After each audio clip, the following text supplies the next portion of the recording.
Okay, good morning, Miss Worthing. Good morning, Levi.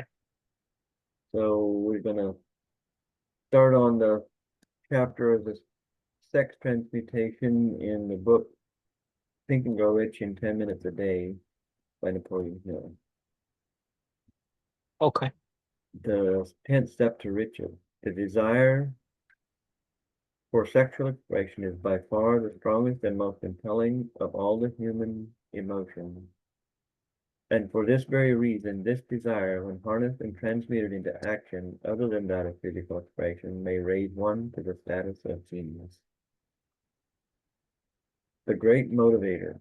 When driven by sexual desire, men develop keenness of imagination, courage, willpower, persistence, and creative ability unknown to them at other times. Hill discovered that individuals who had reached the apex of success shared two unique traits. They had what he calls a highly developed sex nature, and they were motivated by the influence of someone to whom they were sexually attracted. For such individuals, these two forces serve as a major source of action for them, energizing them to implement their definite plans and persevere through challenging times. Sex, as one of the three great positive emotions, along with love and faith, induces a state of mind conducive to attracting riches, material and otherwise. When sexual desire arises in an individual, it stimulates the mind to vibrate at a higher rate, creating a more direct line between that individual and infinite intelligence. The mystery of sex transmutation functions according to the same basic logic as the psychological principle of sublimation, though without the moralizing over what constitutes acceptable and unacceptable drives. Impulses can be redirected toward more productive means by harnessing them and giving them a positive outlet. In other words, sexual energy is converted into creative output through the application of willpower, courage, imagination, persistence, and creative ability. So, I know this subject is a has been a subject that has been avoided, but it is it is who we are. It is we are sexual beings, and and the whole universe. When you really look at how it was created, it was through that same principle. Uh, because it's there's and I'm certainly not a professional at explaining all of this, but I've got ideas. So the way I see it is, you know, the the the seed, every like our thoughts are seeds. Uh, we are created from a seed, and so everything basically is created from a seed. And I didn't put it together until I started understanding this chapter a little more, even though I don't understand it very fully. But Dr. Miles Monroe talked about oh no, I lost my train of thought. What I was going to say. He oh yeah, it was Genesis 1 and 2, chapter 1 and 2. Many people don't understand that it almost sounds like there's two creation processes going on there. But my understanding now, or this is my opinion, is that in the first chapter, it tells us now how did he say it? It tells us what he did. In the second chapter, it tells us how he did it. The first chapter is where the seed was planted.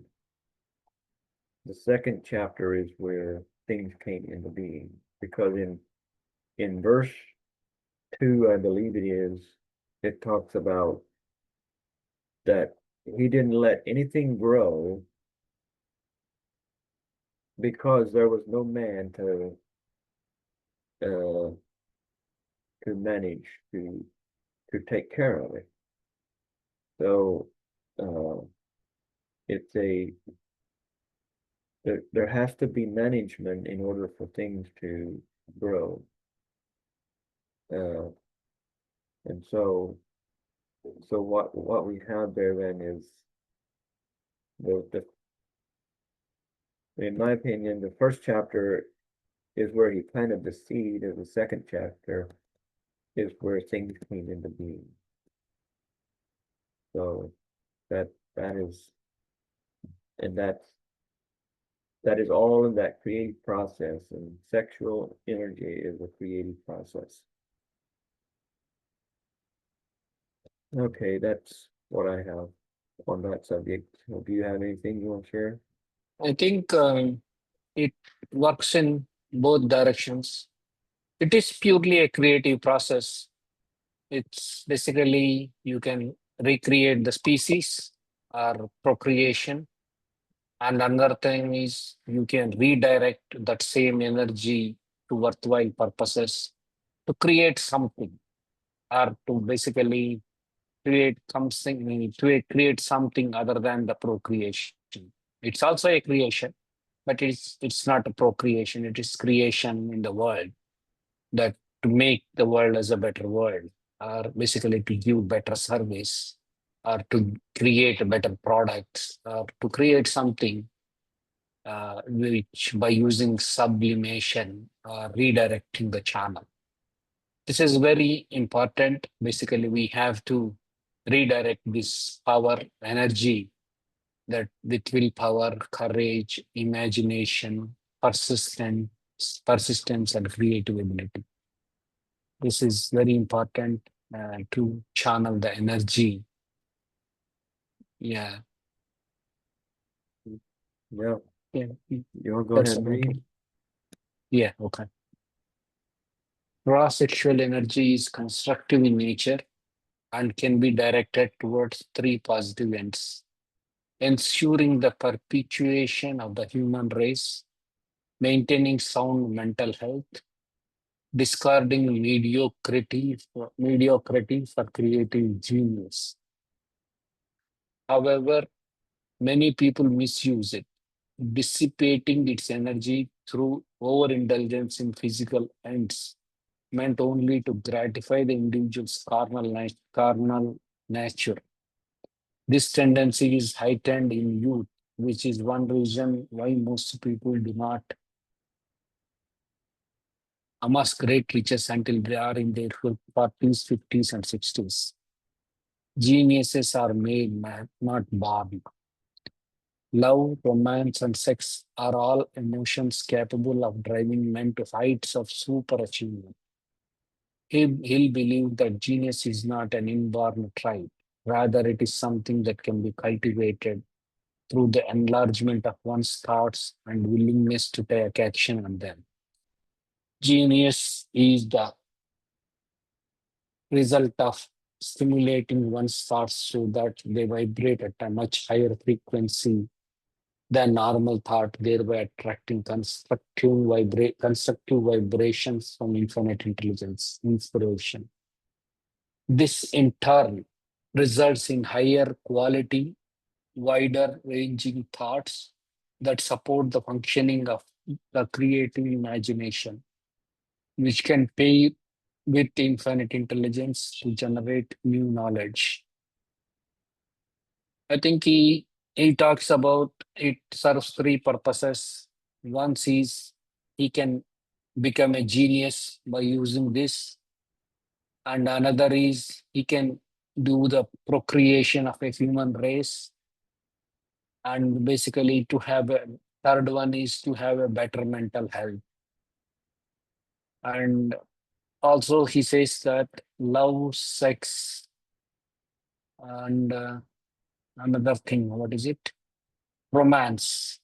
Are all emotions capable of driving men to heights of super achievement? These three combined will make anybody a genius. And at the same time, if you cannot transmute it, or if you cannot sublimation this, then he may not be a great achiever. It's like he is basically misusing his powers. And and he says, yeah, genius is an inborn trait, is not an inborn trait. It will be cultivated through imagination, through one's thoughts and willingness to take action on them. Yeah. Please go ahead, Larry. Yeah, I like that. He'll believe that genius is not an inborn trait, rather it is something that can be cultivated through the enlargement of one's thoughts and willingness to take action on them. So yeah, and he talks about uh that we can use it to also for destructive or uh like if we only use it in for the physical gratification, our carnal to satisfy our carnal nature, um yeah, to gratify the individual's carnal nature. That's and it's not just the physical act of sex, but also like there's a tendency to want things for your own personal use without uh without helping others, without you know we may accumulate great riches with it, but have a motive of only gratifying my own desires of doing my own thing and not actually being of service to humanity can also be a form of gratifying your own individual carnal nature. So it's and that's why I think James says you have not because you ask not, and you have not because you ask amiss. Because we want